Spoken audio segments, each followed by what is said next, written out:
Bismillahirrahmanirrahim. Assalamualaikum warahmatullahi wabarakatuh. Alhamdulillahirabbil alamin. Wa bihi nasta'in ala umuri dunya waddin. Wassalatu wassalamu ala asyrofil anbiya'i wal mursalin wa ala alihi wa sahbihi ajma'in. Asyhadu an la ilaha illallah wahdahu la syarika lah wa asyhadu anna Muhammadan abduhu wa rasuluhu la nabiyya ba'da.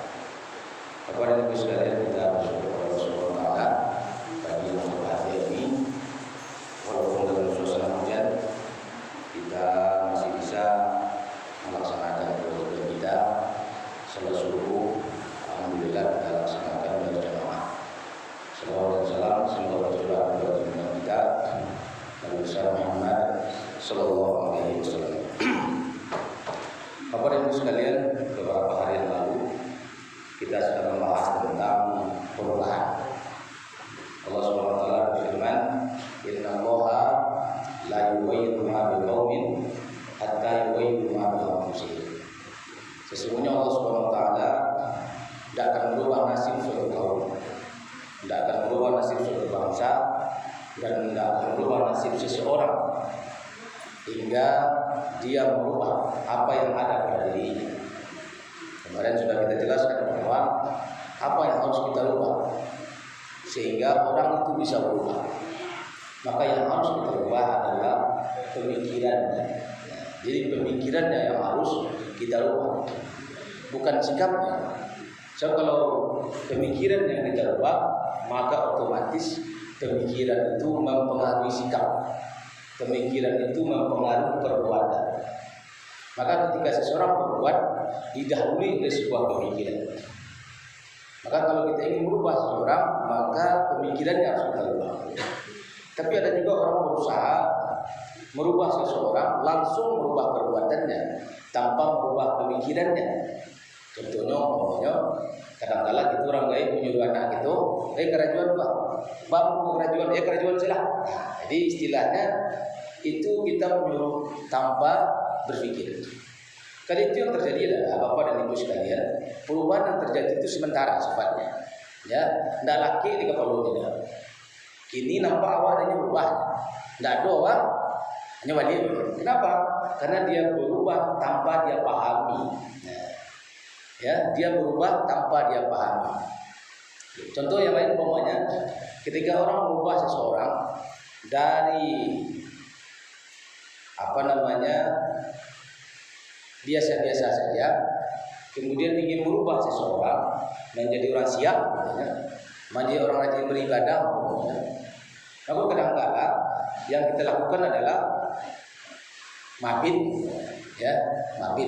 malam bina iman dan takwa. Tapi biasanya yang lakukan adalah kita baca Quran, kita berzikir sambil nangis-nangis, ya. Kadang-kadang kita ada majelis zikir, ya, baca sama subhanallah walhamdulillah wala ilaha illallah wallahu akbar. Baca sama sampai meneteskan air mata, sampai menangis bersama-sama. Kadang-kadang kita menangis bersama-sama, dipandai tukang bawaan lagunya, jusadih lagunya terbawa balik. Ya. Ketika terbawa gitu, tapi belum itu. Maka ketika itu tunggu penyesalan dalam diri awak. Ketika itu. Tapi kadang-kadang kita menangis, kadang-kadang tak tahu juga kenapa kita menangis. Orang menangis masa tu menangis. Ya, taisak tangi orang awak taisak belum.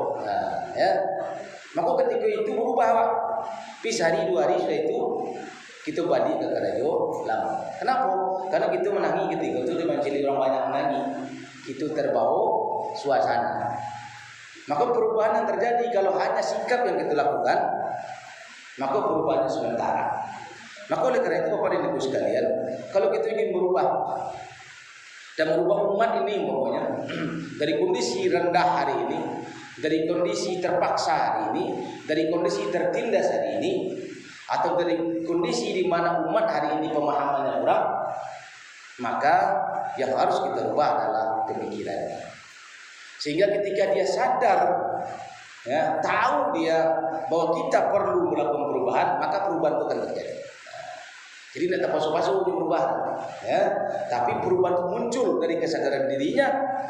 Kesadaran dirinya itu datang dari pemikirannya. Nah, itulah karena itu kepada ibu sekalian, ya. Kalau ingin merubah kondisi kehidupan manusia ini, kita harus merubah pemikiran. Pemikiran tentang apa yang harus kita rubah? Nah, maka yang harus kita rubah pemikiran tentang hidup. Bahas sebenarnya itu hidup. Nah, balik ke pangkat kaji itu. Bahas sebenarnya itu. Maka kalau menurut kaji orang tua gitu siswa dulu, kita harus tahu kepada dia, ya. Yang harus kita tahu dari mana, ya, dari mana, kapai kamawa dan kamangawa. Itu yang harus kita tahu kepada dia. Pemikiran terus duduk dalam otak, pemikiran terus duduk dalam benak kita. Dari mana kita, mau kemana kita, dan mau apa kita. So, kalau itu tidak terjawab, tidak selesai dia. Ya, makanya harus tahu dari mana. Maka macam-macam jawaban orang tentang itu. Ya, macam-macam jawabannya. Beda jawaban orang-orang komunis, beda jawaban orang-orang kapitalis, beda jawaban orang-orang Islam. Maka sikap dan tingkah laku dalam kehidupan pun berbeda-beda. Karena jawaban itu dari mana dia, mau kemana dia, mau apa dia, mempengaruhi aktivitas kehidupannya. Maka kalau dalam kaji disebut itu Uqdatul Kubra. Nah, sebutannya itu, ya. Namanya Uqdatul Kubra. Artinya apa? Simpul yang besar. Kabeh yang paling gadang. Kau terbuka kabeh itu, terbuka kabeh seluruhnya dia. Ya. Kenapa? Karena pemikiran dari mana kita, mau kemana kita, mau apa kita, itu akan menghasilkan namanya akidah. Itu namanya akidah apa ini? Akidah itu apa? Akidah itu adalah basic berpikir gitu, dasar berpikir gitu, atau pondasi berpikir gitu. Nah, kalau pondasinya benar, maka bangunan yang tumbuh di atasnya akan benar. Maka Islam itu kan dua tuh, akidah wasyariah. Akidah itu pondasinya, syariah itu bangunannya. Kalau lah akidahnya sasih, akidahnya salah, maka bangunannya keruntuh. Barang jangan bangunannya runtuh. Maka jawaban itu harus kita dapatkan. Dari mana gitu? Mau ke mana gitu? Dan mau apa gitu?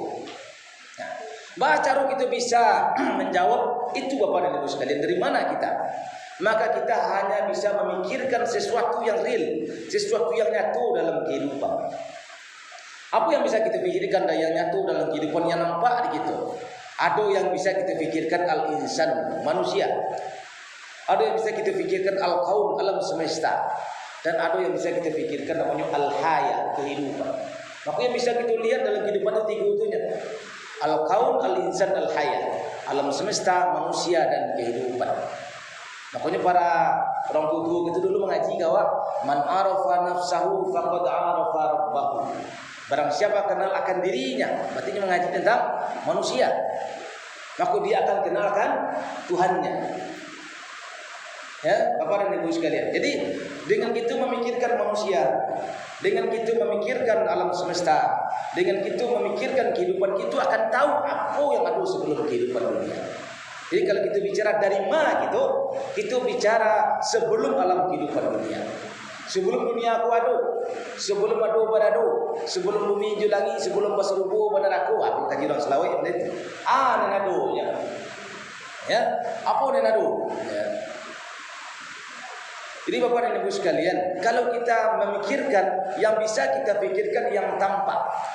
Dari kita memikirkan yang tampak atau yang bisa diindra oleh panca indera, kita bisa memikirkan sesuatu yang tidak terindra. Ya, jadi kita jangan mengawang-awang sesuatu yang tidak nampak, yang tidak bisa kita pikirkan, jangan dipikirkan, tidak boleh. Gilu adanya. Maka kita untuk memikirkan sesuatu yang tidak nyatu, atau sesuatu yang tidak terlihat, atau sesuatu yang tidak tercapai oleh panca indera itu lewat sesuatu yang bisa dicapai oleh panca indera. Yang bisa dicapai oleh panca indera itu tiga bentuknya: alam semesta, manusia, dan kehidupan. Coba kita pikirkan alam semesta.